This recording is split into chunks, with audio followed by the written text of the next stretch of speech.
Welcome, everybody. I'm Dr. Eric Langenbacher, the Director of the Society, Culture, and Politics program here at the American German Institute. And I'm really pleased to introduce our speaker today. He'll be talking about his ongoing project. We'll be getting some, I think, really interesting tentative findings from him. And the project is called White Supremacy 3.0. The possible militarization of combat sports networks in the context of the Russia-Ukraine war. And our speaker, who's a DAAD AGI research fellow, is Alexander Ritzmann.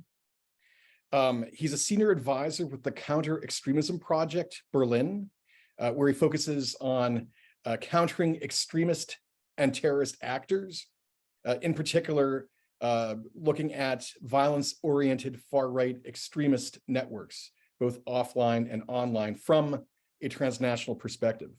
He also advises the European Commission's Radicalization Awareness Network, where he looks at extremist ideologies, narratives, and strategic communications. And from 2018 until the project ended in 2021, he co-developed and facilitated the International Forum for Expert Exchange on Countering Islamist Extremism at the German Council on Foreign Relations, where he is also an associate fellow. So Alexander has a about 20-minute presentation. And after that, we'll open it up to questions and answers. As is our method here at AGI, I would ask anybody with a question to please type it into the Q&A function at the very bottom of your screen. And then I'll read out, maybe bundle different questions. But Alexander, the floor is yours. Well, good morning to everyone, and thank you very much to Eric and Jack for organizing and facilitating this meeting. I'm very happy and thankful to be at AGI, formerly known as AICGS, as most of you know. And I've brought a presentation, as I usually do. So let me get this started. All right, so White Supremacy 3.0 is definitely something that needs to be explained, which I'm going to do in the course of this presentation. This is just a teaser of how this looks like from the perspective of those who came up with this idea, right? So it looks somewhat pretty, it looks interesting, you could say it looks sexy.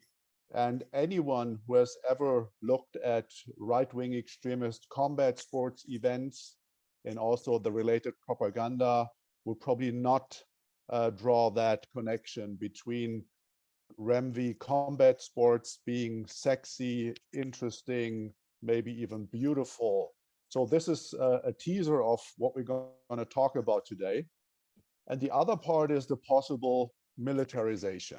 Right, so there have been networks that I'm going to talk about of REMVE, racially and ethnically motivated extremism, as they're called, violent extremism in the United States.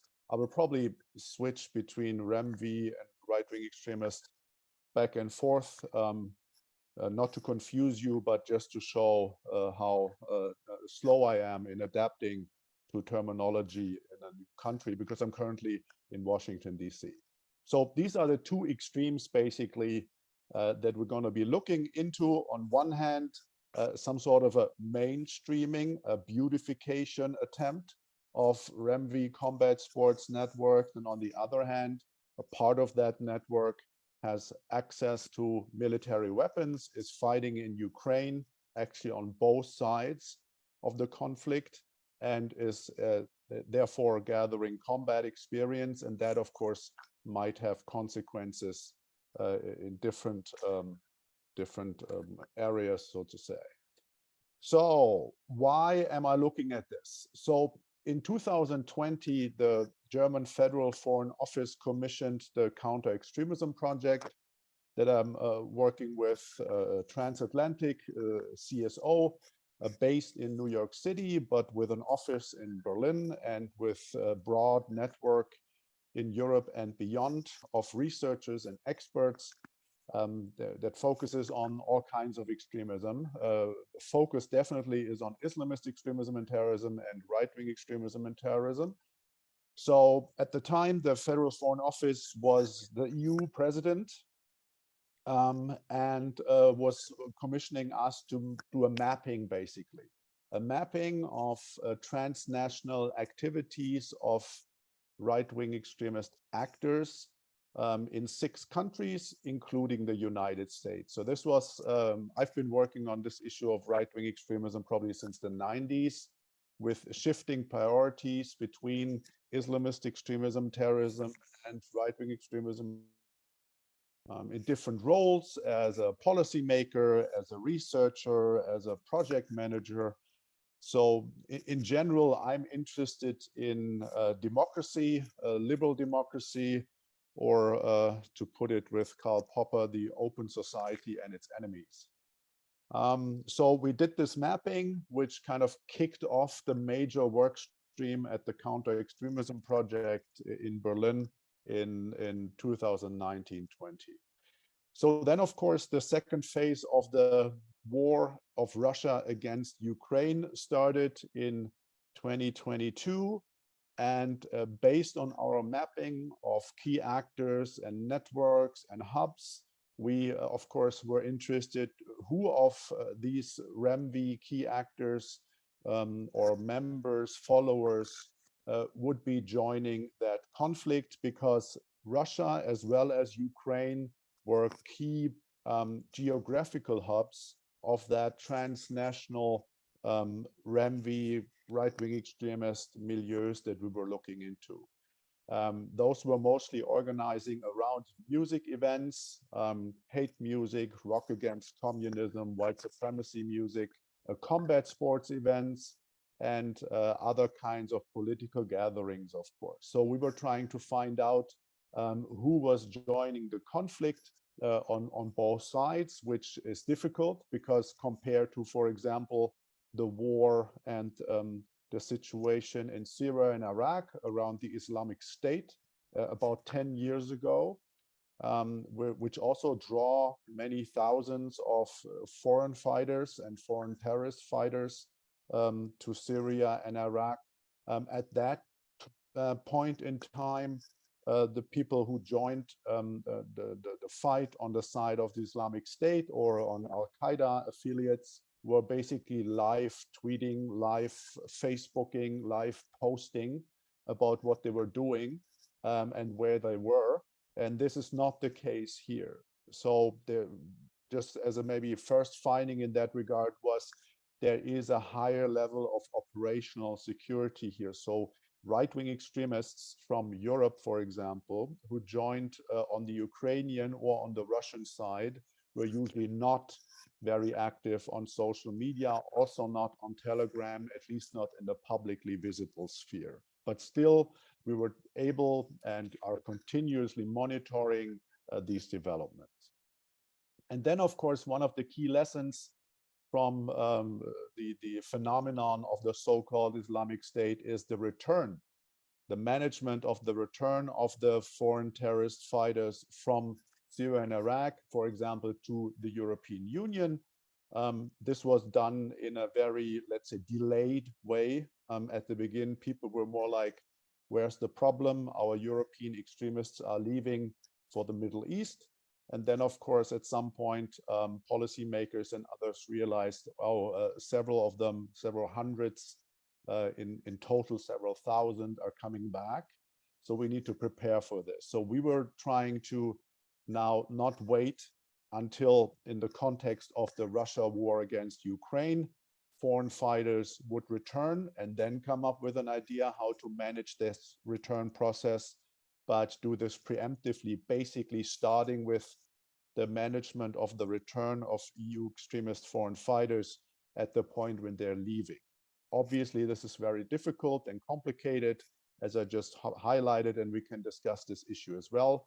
And then we published a series of reports of Western extremists in the context of this war from different countries based on the information available. So I'm telling you this to tell you how I look at the phenomenon that we're discussing today. So why is this relevant?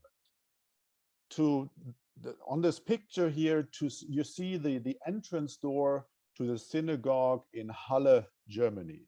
And many of you will be aware that 2019, a right-wing extremist attacker tried to enter that synagogue and kill the 70+ worshippers. But he was not able to go through this wooden door. It's a security door, but it is basically just a slightly thicker wooden door. So this person did not have any training, military training, tactical training. The person used a self-made 3D printed weapon, which misfired, but you see he shot at the door, but he couldn't open it. He then killed later on and injured several other people out of frustration. These were not his real targets. His target was the synagogue on Yom Kippur in 2019, and he couldn't get in. Now, the question would be, to what effect is the threat analysis and the risk situation in the European Union, for example, changing if there would be hundreds of individuals that have fought in the war against Ukraine on the Russian or the Ukrainian side, have combat experience, have access to military weapons? How would a next attack, a similar attack, look like on Jewish targets, Muslim targets, US targets, or other targets within the European Union? That is basically the overlying question that the Counter-Extremism Project is generally interested in: systemic long-term threats, changes in threat assessments due to changing circumstances. I mentioned this policy brief. We were trying to basically start looking at this on lessons learned from the, let's say, good parts and not so good parts of the management of the return of the foreign fighters that went to Syria and Iraq. And of course, one big difference, just to tease this a little bit on here, is that it was illegal to go to Syria and Iraq at some point and join the Islamic State or Al-Qaeda, while it's not illegal to join the official, for example, International Legion in Ukraine. And it is also not necessarily illegal. It would depend on the situation to, if you have, for example, dual citizenship, German and Russian, to go to Russia and join the military, right? So this is a different legal situation, which makes everything a bit more complicated. What also makes things more complicated is that there's a long tradition of weapons smuggling, let's say from the Balkans, from the former Yugoslavia countries, into Europe, through Europe. And just between 2019 and this year, 34 illegal weapons arsenals were discovered with, let's say, affiliations or directly by right-wing extremists in Austria alone. Now here, as you can see, many of these guns, especially the long guns, are not new. They could actually be from the 90s. So these might be 10, 20, 30, 40-year-old guns, which can still shoot. But of course, what is currently being delivered and used in the Ukraine is a completely different situation. So how does this affect, again, the security situation in the European Union if there is an upgrade in weaponry? And already it appears, and this is from the Finnish FBI, so to say, they in October last year published a concern that outlaw motorcycle gangs like the Bandidos, for example, or the Hells Angels are already having access to Ukrainian weapons that were designated to go to Ukraine or were in Ukraine, and were basically distributing those back into the EU illegally. So this is obviously, and that's no surprise, happening if you bring millions of new weapons and ammunitions into a theater of war. Some people will try to benefit from this financially. And we looked at this phenomenon in a report we just published in March on the transnational linkages between right-wing extremists and organized crime, something that is completely under-researched. And you will find this report on the website of the Counter-Extremism Project. If you're interested in these linkages, please just check that out. Now, to put this in context, what I'm speaking about is not about the volunteers who joined the war, but on the extremist volunteers. So that's a tiny, tiny subset of the people who joined on the Ukrainian side and also on the Russian side. So that we're not, I'm not trying to paint in any sense a scenario that this is a war of extremists. And that is why I would like to share also with you in the context of one of the justifications for the attack of Russia on Ukraine is the claim of denazification. And I think a somewhat credible source are Ukrainian, Polish, Russian, and Belarusian anarchists in Antifa.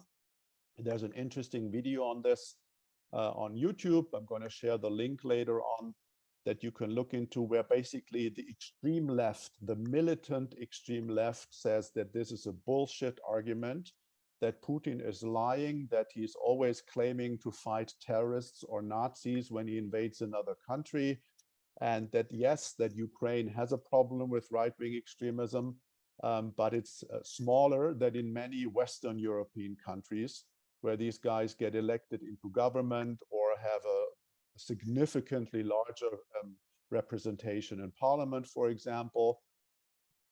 I published an article on this, on the myth that right-wing extremists and neo-Nazis would be running Ukraine, something that the Russians were pushing forward.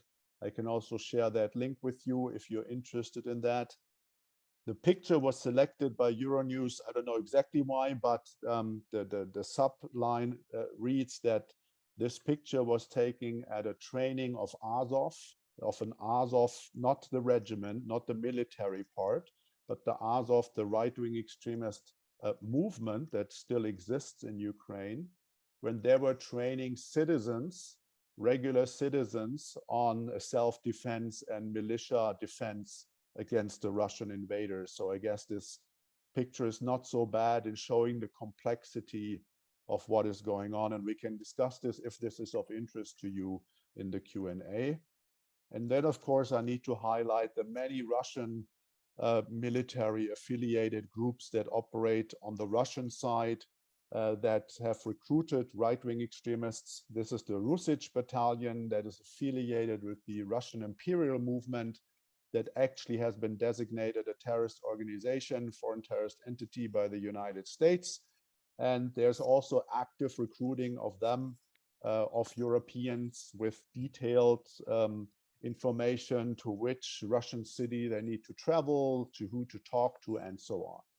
So this has a focus on Ukraine, my presentation, but it's not, the issue here is not to make the case that Ukraine has a disproportionate issue with right-wing extremism or neo-Nazi infrastructure. So what am I actually researching at the moment? First of all, of course, what is this white supremacy 3.0 strategy?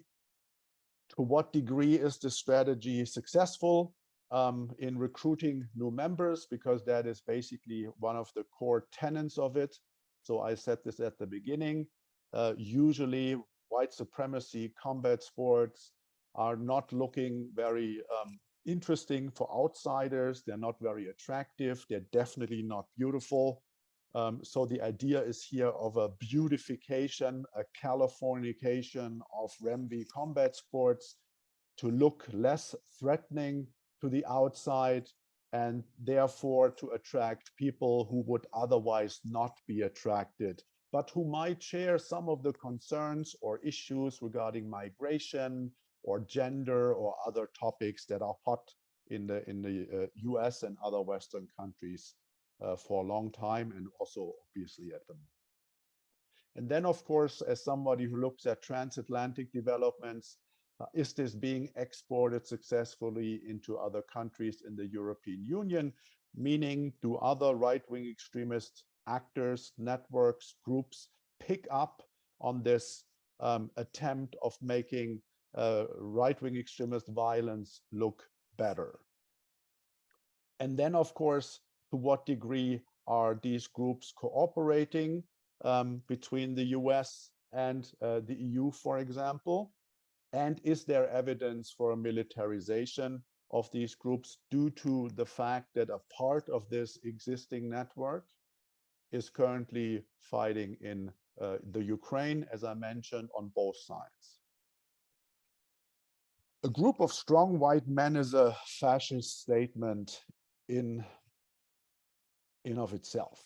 So this is basically the essence of the white supremacy 3.0 strategy, I would say, put forward by Robert Rundo. That's the guy to the left with a, it's actually a ward.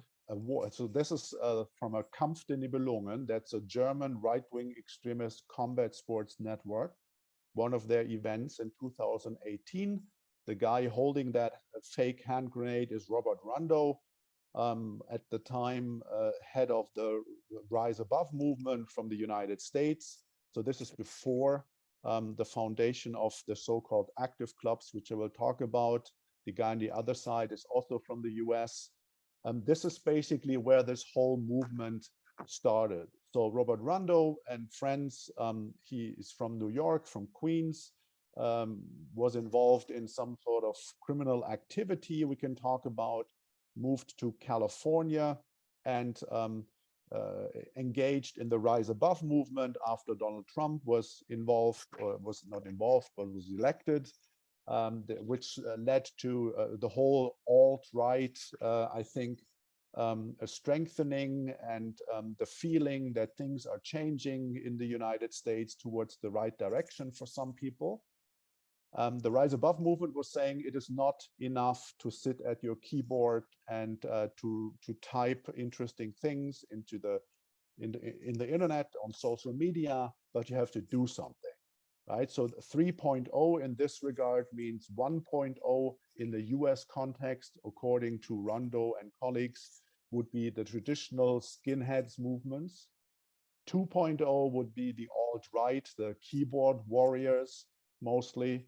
And 3.0 would be those who actually prepare to do something.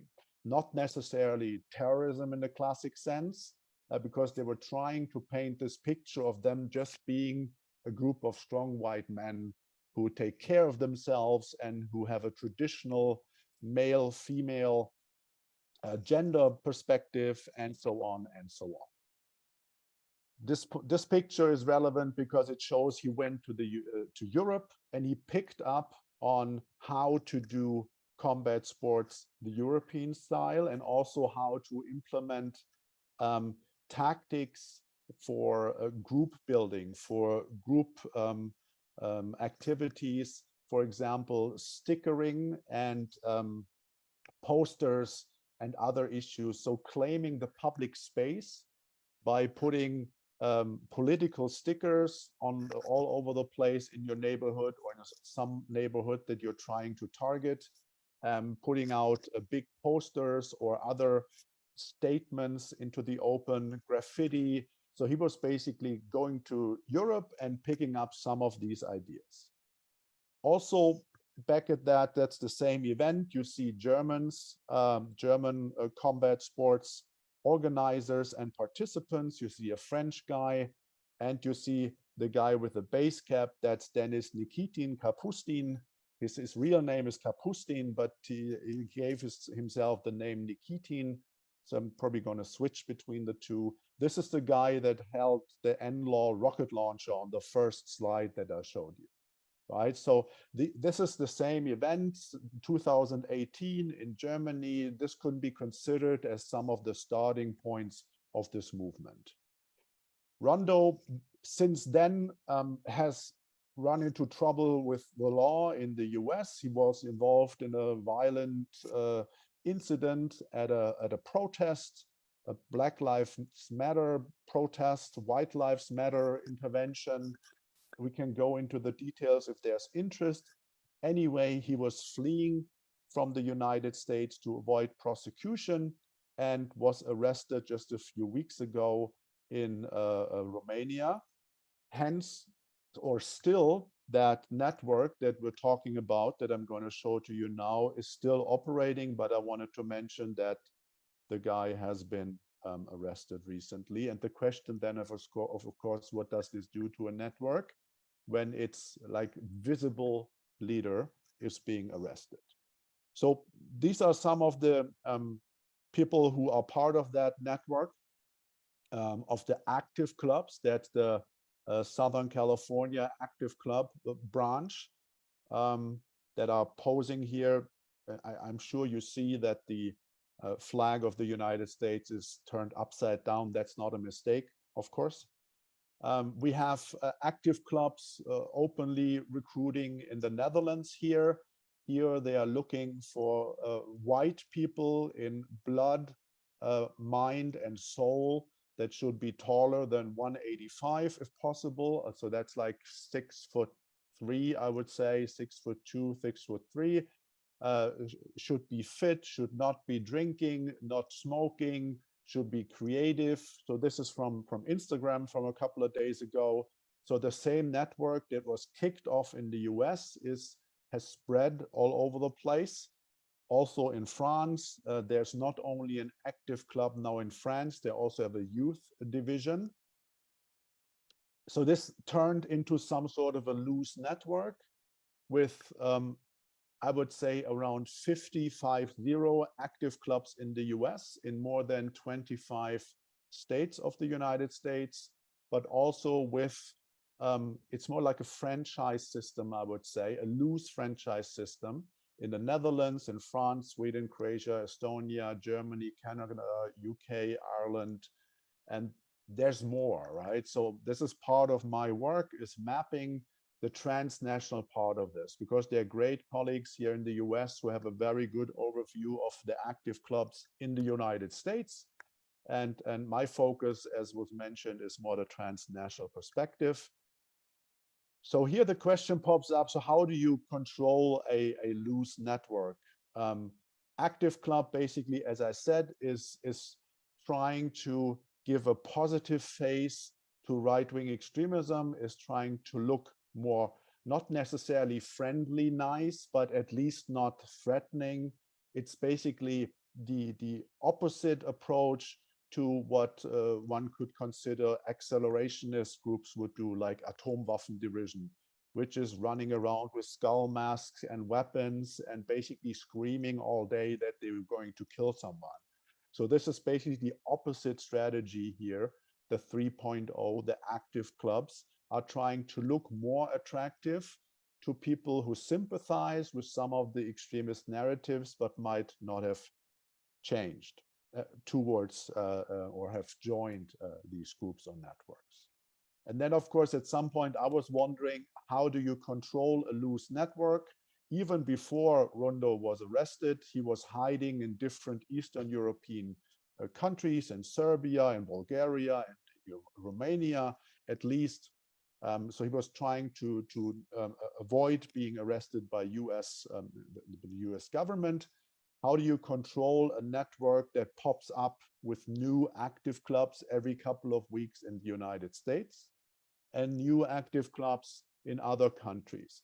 And in a way, this network, of course, cannot be controlled, I would say. It is designed this way because due to the massive law enforcement intervention when there were still the Rise Above movement, so there were a couple of arrests and raids of special forces at 3 o'clock in the morning and other arrests. And so they were trying to figure out a way to organize that gives less, gives a smaller front to law enforcement to deal with them, right? So here in this specific approach of active clubs, especially in the US, it will be more difficult to make the direct connection to extremist violence. And it will be more difficult to identify the broader network and their leadership, apart from Robert Rondo and a couple of people. So how do they try to steer this loose network, these active clubs in the US and beyond?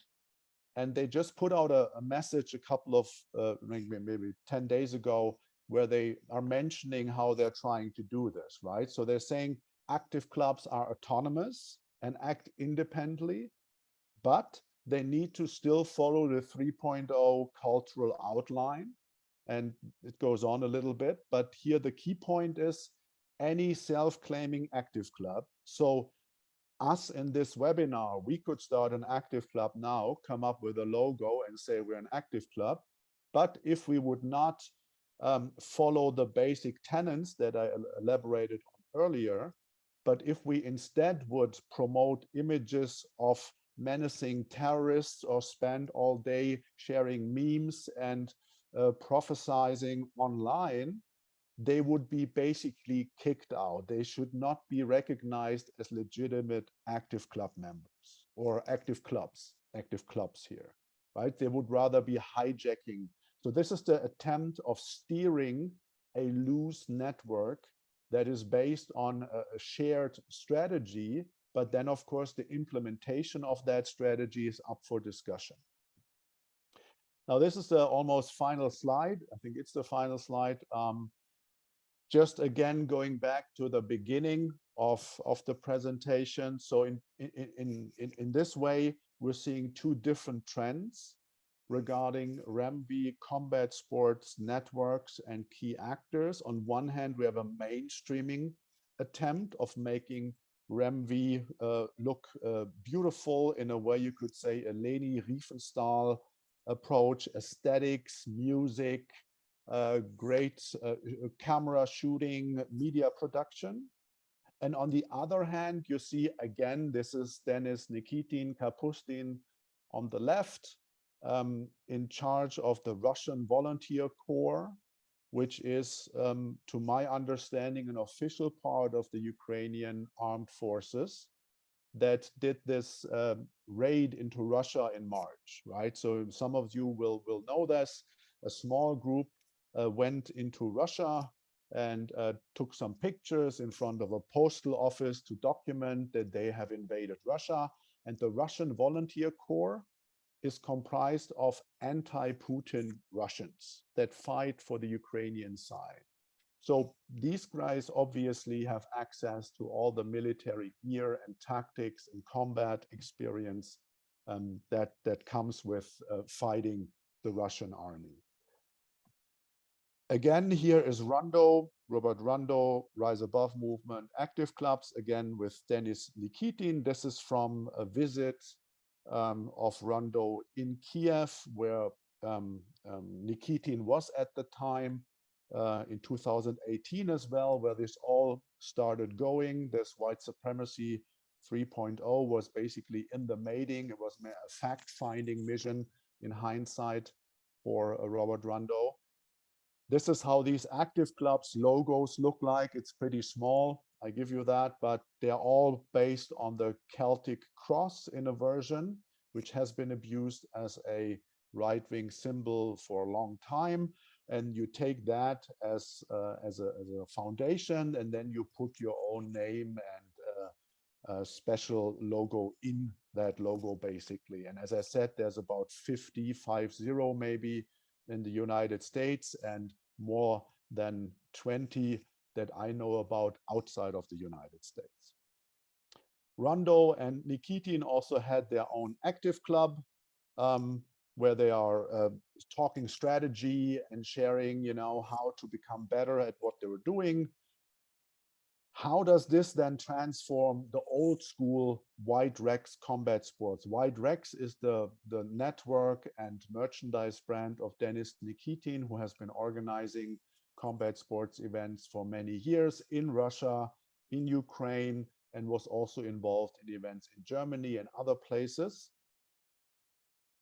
This relates to the old school combat sports network that was just meeting a few days ago in Budapest, early May, that was trying to have a big event in Budapest where fighters and REMVE members would gather and do networking, strategizing, and fighting. This was in a way thwarted at the last minute.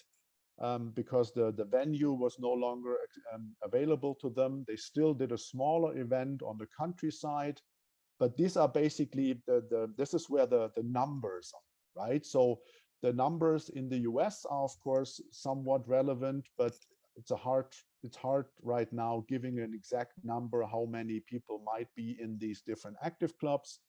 Same with the active clubs in outside of the United States. But what is very clear is that there's thousands of REMVE individuals in the European unions who are involved in right-wing combat sports.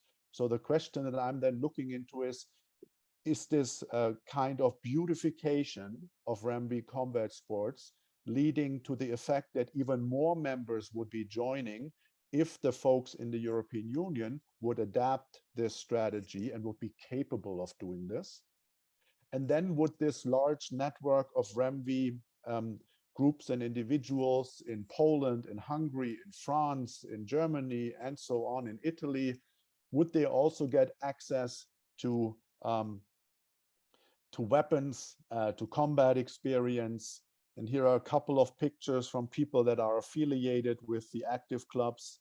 That black and white picture here is a French active club member that allegedly is fighting in Ukraine. Here you have pictures from Active Club Estonia. Next to that, the two guys with the military outfit. There was a call for donations to support them. And then to the very left, this guy is a German who was put in charge to start a German volunteer corps, which is basically a spin-off of the Russian volunteer corps. This German guy said he was recruited by Denis Nikitin. So we have then a couple of German key actors who are selling the merchandise of Nikitin, the White Rex merchandise, obviously also the active club merchandise, as you can see. And we have also, again, German Kampf der Nibelungen is also selling active club merchandise. So you see there is something going on here, and this is what I've been looking into. And these are the research questions again. I'm not going to go through them in more detail right now. This is, I guess, a good starting point for a Q&A discussion. Thank you very much. And this was more than 20 minutes, I'm afraid. It was really quite fascinating. So, thank you for your presentation. Let me invite any of our participants to type questions into the Q&A function at the bottom of your screen. But while people do so, I guess I have a couple of questions as well. I mean, first, this is very distressing information to, I guess, learn about how well organized and how connected these different groups are. But, I had one, I have multiple questions, but one initial question is, so they want to do something, right? They want to be active in their active clubs, but what exactly do they want to do? I mean, besides going to volunteer in Ukraine, either for the Russians or the Ukrainians, I mean, that war will be over, hopefully sometime soon. And then what? I mean, what are their objectives? What are their goals for their activity? Right. So this key development, these active clubs, they would not say that they're going to go to Ukraine and fight, right? There's just this network. This is like a pipeline. So due to the long-standing personal ties, everyone could, right? So this is then part of the research, figuring out who is actually doing this, and also at some point returning fighters from Ukraine that are affiliated with this network might bring their knowledge and combat training experience and maybe even access to weaponry into the network. So this is not a simple, so the active clubs foundation narrative is not to fight in a foreign country, but first of all, to conquer space in the United States in a different way. After Charlottesville, this maybe most prominent event of recent years of REMVE activities in the United States in 2017, which led to the death of some of the counter-protesters, was seen as a galvanizing event following, I'm now repeating basically what Rondo and others were saying from this network. So this is in quotation marks. So this led to a lot of infighting and confusion. There was the alt-right was mostly writing about things but not doing anything, and the things that other groups that were active, like the Atomwaffen division, accelerationists, or older networks, was also not seen as very smart. So this white supremacy 3.0 active clubs idea was supposed to fill a gap of being smart about right-wing extremism. So you could, so active club, if you actually Google active club or use DuckDuckGo or any other search engine, you will run into other active clubs that do like any kind of sports that have nothing to do with this. So that's part of the mainstreaming idea. So you look like you could be just a regular mixed martial arts outfit. You call yourself the same way to be attractive to people. So they want to bring in more people into the movement. They want to train them to be physically fit, and they want to show them how to do small crimes or misdemeanors like stickering or trespassing or graffiti in a strategy that is something they actually highlighted. So if I normalize breaking the law on a small level, at some point when it's important to break the law on a bigger level, it's more likely that people will go along because they've been breaking the law on a smaller level already. So that's actually an interesting strategy. So the key point here is really more to cover territory in the US and then in other countries, rather than feeding directly in a military pipeline. I see. And so my second question is, were there any connections between active clubs, any other Rondo affiliated associations, and the attack on the Capitol back in 2021? And in the German context, you know, there was quite a bit of media attention to the raid of the Reichsbürger and that the one aristocrat who was supposedly the leader of this. Are there connections between the active clubs and these two specific incidents? So first, the US situation, there are some Proud Boys, Bungalow folks, and 3%ers and others. So people who were involved and are currently on trial, or I mean, the individuals on trial, to my understanding, currently because of January 6th, none of them have any affiliation with the active clubs. At least I have not seen anything around this. But some members of, for example, the Proud Boys seem to have joined now afterwards the active club, because this is the new hot thing, right? This is the organization now that looks smarter, looks better, in a way looks more attractive than the older, somewhat older. I mean, nothing here is really old of these groups. They're all like less than 10 years old. But they seem to be more attractive. But to my understanding, the people who are now active in the active clubs were not involved in January 6th. At least I've not seen documented cases. But and also because the active clubs just started officially in 2020. Right, so there might be some individuals involved in different things, but as a network and as specific local organizations, they in a way could not have been, but I would say they would surely be for the next. So this is the kind of network you would like to have if you want to impose physical violence and some sort of event, right? So not necessarily in the US I mean, they're not openly training with weapons. What the active club is promoting is doing like fitness, mixed martial arts, gym, basically preparing the white warrior in a physical way. But they would, as I try to highlight, try to distance themselves from those who show up shooting people or promoting outrageous violence. They try to look more normal in that way. but they have these long-standing ties to the guys who currently fight in Ukraine on both sides. They also have connections to the Russian imperial movement. And they have connections to White Rex, to the Azov movement, right? So this is why this is so interesting to me. There's so many options where this can go terribly wrong from a public safety and security perspective. And that is why I'm also looking into this.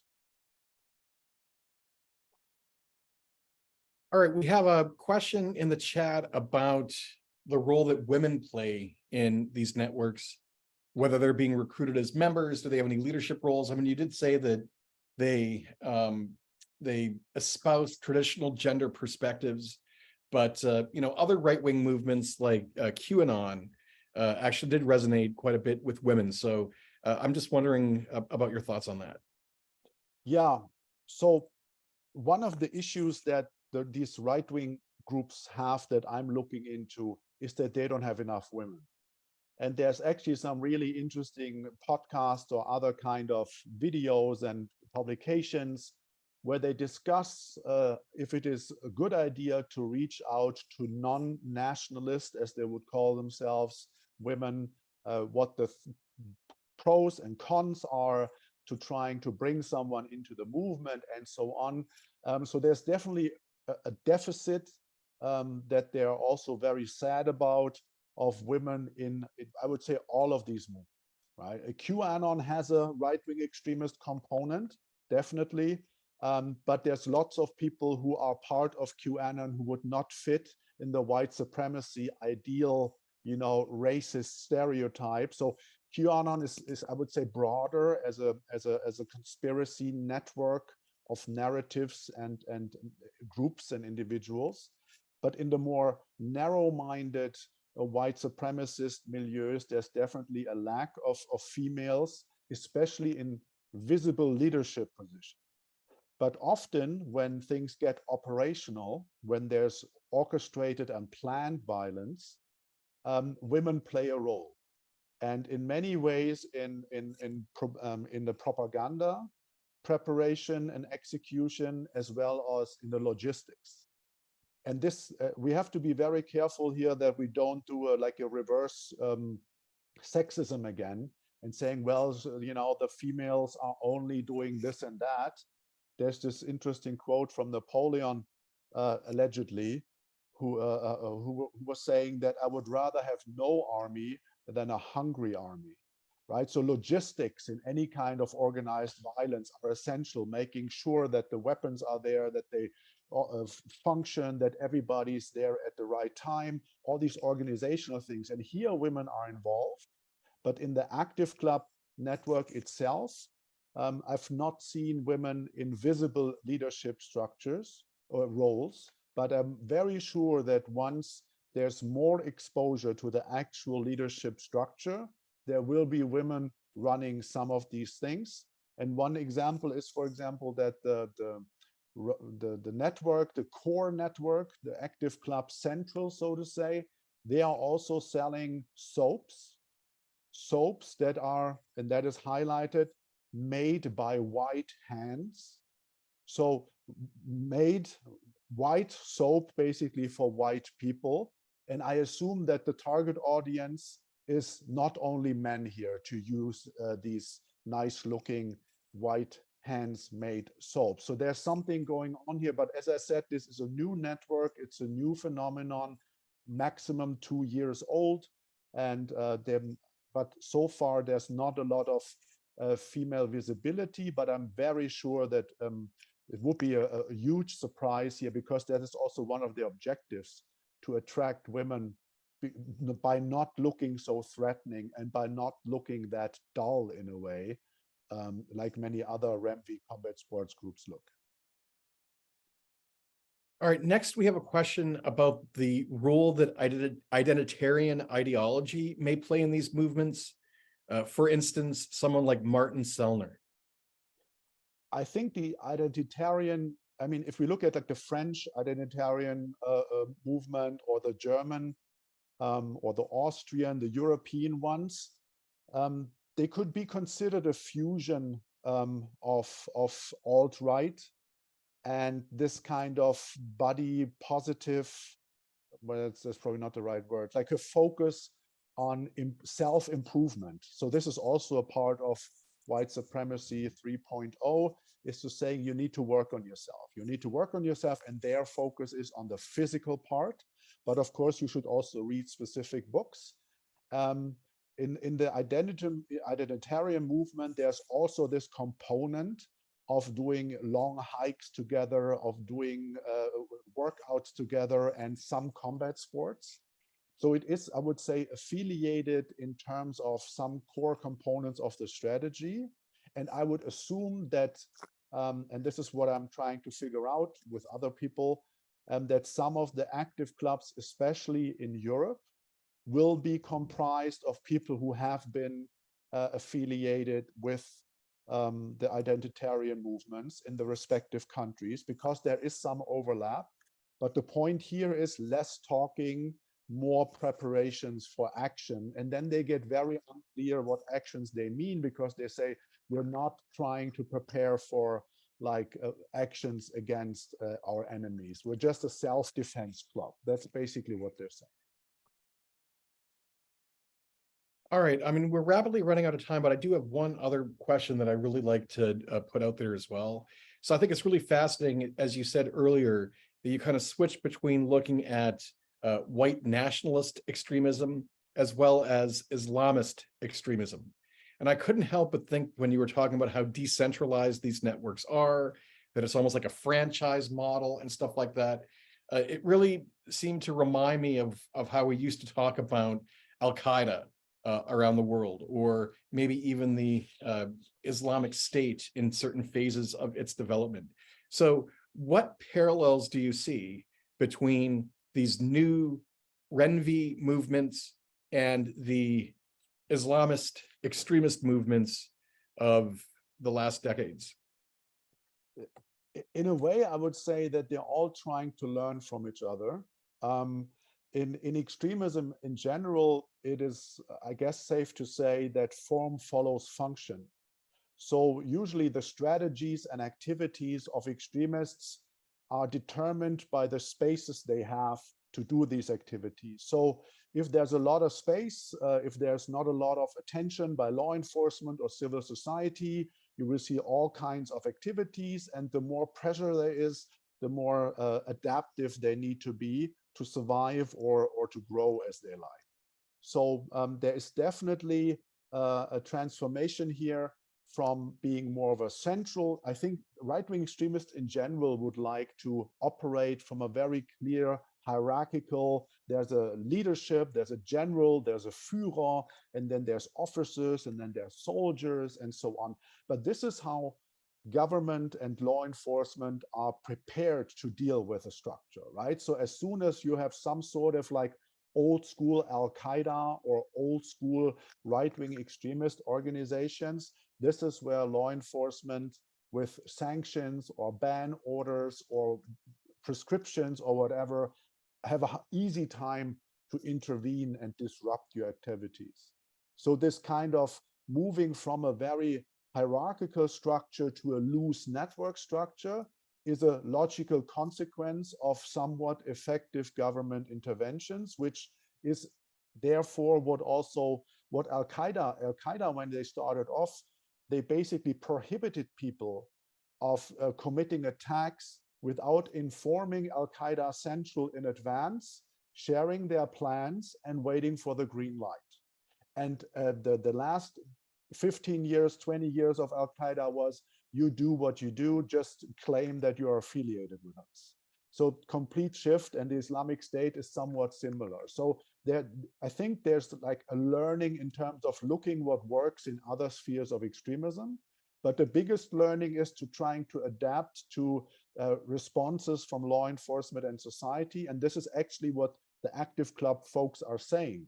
If we are too organized and if we look too violent, we will be targeted much harsher. So let's put a prettier face on this, and let's be a loose network so we can grow in a more easy way, maybe. All right, so that sets up one final question. So then what should governments do? What should civil society do to check, if not to combat, these growing decentralized groups? Well, this would depend on what the culture, the legal framework, and the priorities are in each country, right? So there's big differences in the United States and Germany on what is being considered extremism, at what point intelligence or law enforcement are allowed to intervene, and also how active the civil society is. And actually here I would say it's not so difficult, not so different. You need a live, active civil society that does that collects information, does analysis, and the counter-extremism is part of that, the counter-extremism project, and many others. In the US, this is the Anti-Defamation League, the Southern Poverty Law Center, and many other NGOs, Antifa groups as well, that often do some very good reporting or infiltration of these groups. And I think exposing the strategy is the first step, which then could lead to a threat assessment, because extremism is not per se illegal, right? And in the US, you have this First Amendment priority that mandates the government or limits the government regarding interventions, while in Germany, the first priority is the protection of human dignity through the government. So these are very different things, and this is the German concept of preventing and fighting extremism is much more preventive, as a lesson learned from National Socialism, from Nazi Germany. So the Germans will not wait until the extremists are armed in front of, whatever building in a best case scenario. They will have infiltrated these groups, and there will be a lot of public reporting about these groups by the government, Verfassungsschutz, intelligence agencies, and civil society. So exposing the activities is one thing. The other is looking into the finances. This is something that we at CEP are doing very strongly. There's always entrepreneurs of extremism, people who make money out of being extremists, merchandise stores, events, purchases of real estate. And here the action would be more like an Al Capone approach. So even if the political activity, the extremism is legal, often there will be tax evasion or other kind of financially motivated criminal acts that then can be prosecuted, right? So like Al Capone, organized crime 100 years ago in the US, responsible for many murders. They could not get him for the murders, so they got him for tax evasion. So this is not a perfect example, because obviously murders are illegal, committing murders in the US and anywhere else. But it shows that there's more to what can be done without infringing on civil rights and civil liberties of citizens who are considered extremists, because it doesn't matter if you're an extremist or not, you have to pay your taxes. And prioritizing tax audits for people who organize all these events and keep the extremism alive and share dehumanizing and degrading narratives, extremist narratives, prioritizing those individuals, for example, tax audits and all the companies they run and so on, is something maybe very practical to disrupt extremism in a legal way without calling for new laws. All right. Well, that brings us to time. Thank you, Alexander, for a really, really, really insightful and informative presentation. Thanks to all of our participants for spending time with us today. And I hope that you will all look for future events here at the American German Institute, as well as our online publications, our advisor newsletter, etc. So thank you, and see you soon. Goodbye.